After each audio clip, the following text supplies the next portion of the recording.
Hey, what's up, y'all? My name is Chris Abbott, but all my friends just call me Abbo. And in this video, we're going to be walking through some different outreach ideas that you can use in order to be able to attract new visitors, serve your community, and grow your church. So stay tuned as we dive into 10 outreach ideas on a shoestring budget coming up.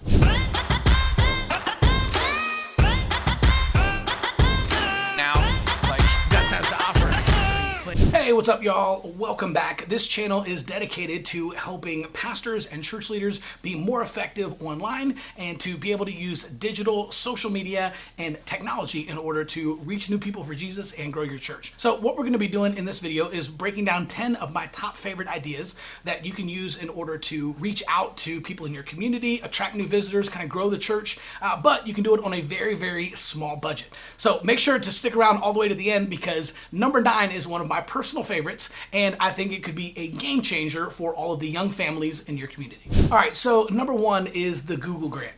Now, you may or may not be aware of this, but Google actually has a program right now, and they will give you $10,000 per month in free Google ads every single month.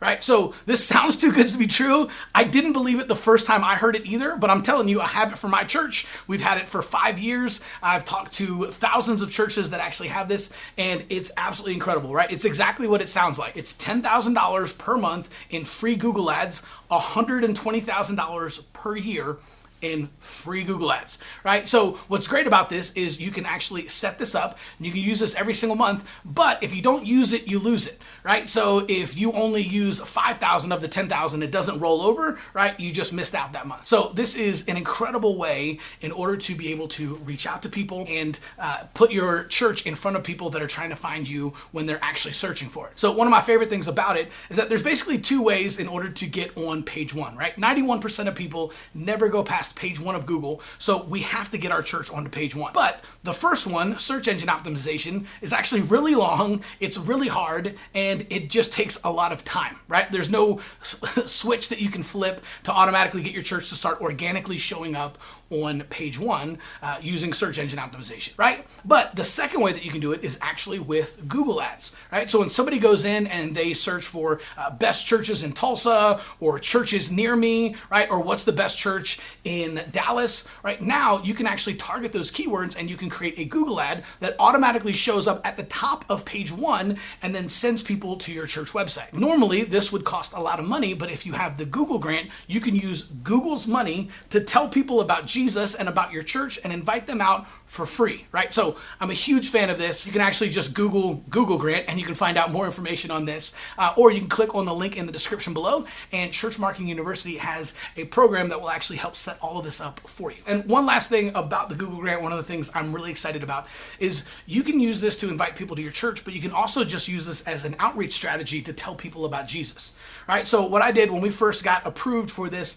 at my church, right, after I got done sprinting through the entire church yelling at the top of my lungs, I'm not joking, I literally did that. I was so pumped. You can actually set up landing pages talking about different things. So for example, my church is really big on telling people about God's promise to heal, right? And so our lead pastor actually created, a CD back in the day, right? But a recording that we called the Healed CD, right? Now we have an MP3 version of it, and we give it out to people that are in the hospital and people that are going through stuff or just got a bad diagnosis, right? So what I did is I actually created a healed page at our church. I embedded that, and then I had someone transcribe the entire thing, and we put it into an ebook that people could download, and then we had a couple of testimonial videos on there of people that had been healed at our church. I ran that to people all over the world, so it wasn't just people in our city that I was inviting people out to church, right? I targeted anyone that was targeting healing scriptures, cancer healing, God's promise to heal, Bible healing, right? All of them found our ad and then went to our healed page to be able to listen to that healed CD, to be able to download the ebook, and to be able to get a bunch of healed scriptures and listen to videos of people that have been healed. This isn't something that's going to necessarily grow our church, but we were able to share this with thousands of people every single month.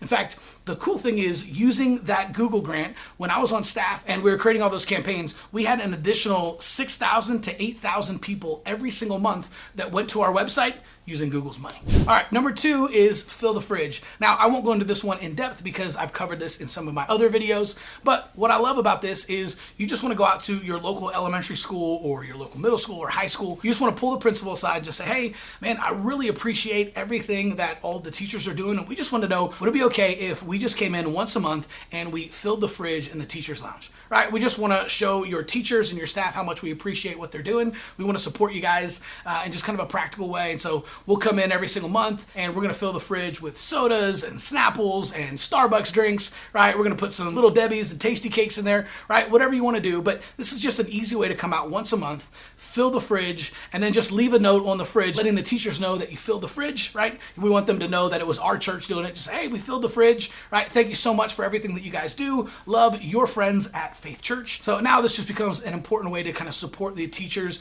let them know how much we appreciate it, but it's also going to create an amazing buzz in the community, right? Because the teachers, I promise this works every single time, they're going to be blown away by the fact that you just come out and filled the fridge, right? And just kind of taking care of them, that you would think about them in that way. They'll start talking about it to other teachers, they'll talk about it to parents, and there'll be a buzz in the community about your church among all of the young families who have kids at that elementary school. All right, number 3 is you could create a local podcast or YouTube channel, right? So the important thing with this one is you don't want to talk about your church. You actually want to make this about your community. I actually live in the city of Broken Arrow, Oklahoma, right? So if I was going to do this, I would go out and I would create a local podcast or a local YouTube channel, and all I'm going to do is focus on Broken Arrow, Oklahoma, right? If a volcano goes off in the city next to us, I'm only going to talk about it if some of the ash falls on Broken Arrow, right? We're going to keep it completely local. And what you can do on your show is you can actually introduce the mayor or some of the city officials. You can interview some of the local restaurant owners. You can talk about new attractions that are coming. You can talk about things that are happening in the news or that are going on, right? You just want to make this completely local. And what's going to happen is you're going to start to build authority, right, as the Broken Arrow Church, right? And so you're also just going to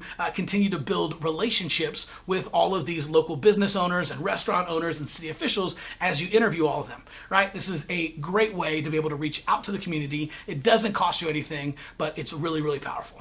Number 4 is host a community bonfire, right? This one's pretty self-explanatory, but man, get a bunch of hot dogs, get a bunch of, marshmallows and s'more stuff, and just invite the community to come out to a giant bonfire. Kids are going to be running around having a blast, making s'mores, right? Making memories, and it's just going to be a really, really fun time for everybody, right? You don't need to have an agenda. You don't need to have a lot of stuff going on. The bonfire kind of takes care of itself. It's a lot of fun, and families love to bring their kids out to a community bonfire. So just host a bonfire, let the community know about it, and then wait for a ton of families to show up. All right, number 5 is host a Brainwashed event. Now, you can call this whatever you want to, but when I was a youth pastor and I was in full-time youth ministry, one of the things that I used to do every single year is I would have a Brainwash series, right? And so we would literally just create tons of marketing collateral, right? A bunch of invite cards and posters, and I'd give them out to all of our kids, and it literally would just say, brainwashed, does God really exist, or are we all just brainwashed? And then on the back of the card, I just had the location of the church, the name of our youth group,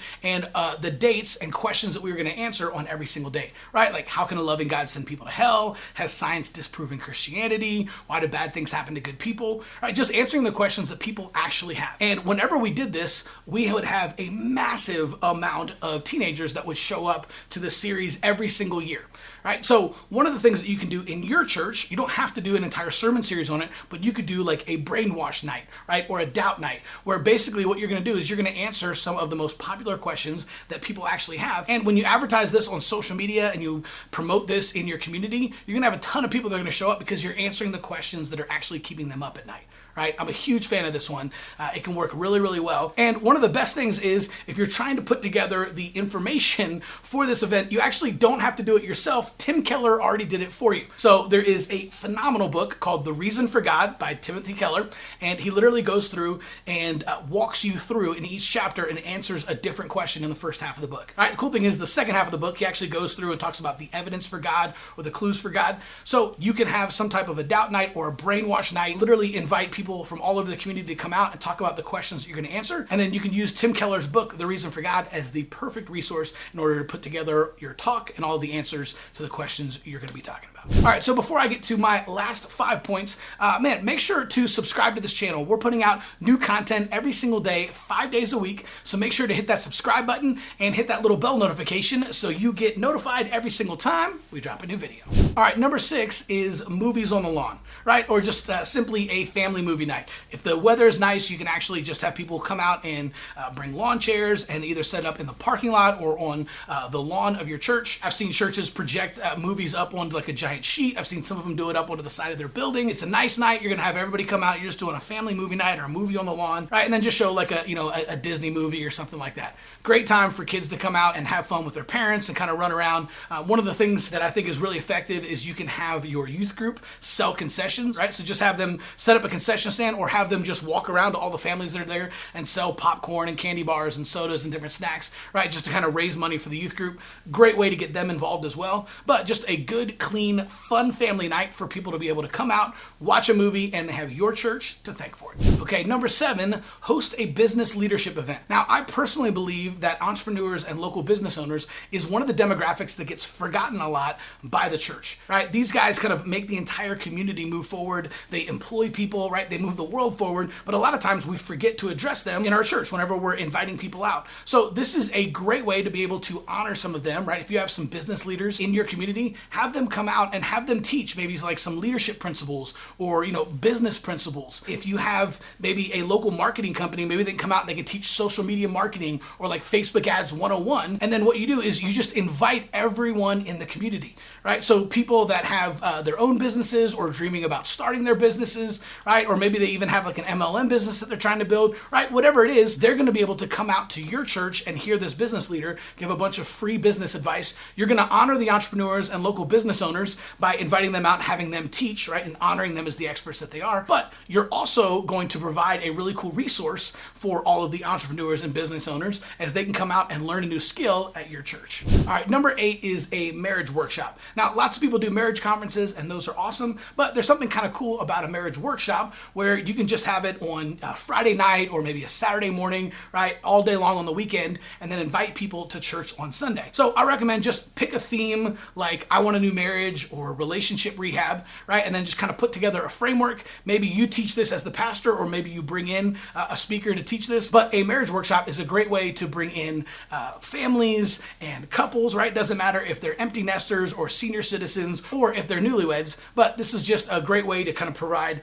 a free resource, a great time away for people to work on their marriage, and then it's an easy invite to come back on Sunday morning. A great way to do this is if you kick off a marriage series with a marriage workshop, right, on a Friday night or a Saturday morning, and then invite people to come out to the brand new marriage sermon series the very next day, right? Kind of creates that seamless transition, right? People are going to come out, they're going to have a chance to kind of test drive your content and what an experience is like at your church in a way that has kind of a lower barrier of entry. Again, because it's not church, it's just a workshop, but then it's an easy bridge to invite them out to Sunday morning to kick off the new sermon series. Okay, so here's a pro tip. If you use the word sex in your sermon title, you're automatically going to get more people that are going to show up, right? So I know of a church that had a sermon series called God Loves Sex, right? And I'm telling you, the parking lot was packed every single Sunday, right? That's like the one Sunday a year that you see men waking up and they're waking up their wives and they're getting the kids ready, right? Changing the diapers. They're throwing all the kids in the car saying, let's go. We don't want to be late, right? So if you just include the word sex in your sermon title or your sermon series, you're going to end up reaching a bunch of people,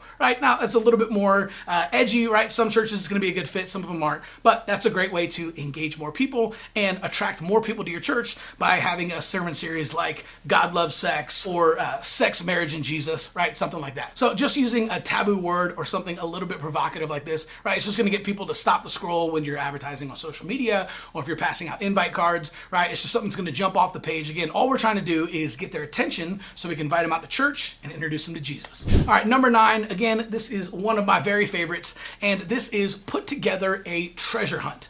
Right? So you're going to have a treasure hunt at your church. The great thing is it doesn't matter how big or how small your church is. Every single church can do this. It doesn't cost a lot of money. You just want to put together a treasure hunt, and then you're going to create a treasure map, and you're going to make sure every single kid that shows up from the community gets a treasure map and a ton of candy, right? So maybe you have rewards for finding each one of the treasure spots, right? But they get to go all over the church. They're following a treasure map. They're going to have a great time at your church, a great time finding treasure, a great time with their parents parents, right? And their parents are going to have you to thank for it. And I'm telling you, if you can have young families coming out to church and having kids having fun at church, it's easy to get those families back into church on a Sunday morning. So put together a treasure hunt, give every single kid a treasure map, and make sure all of them leave with tons of candy and a smile on their face. Again, one of my very favorites, super easy to do, and not many churches do this, but it could be a game changer for you and your community.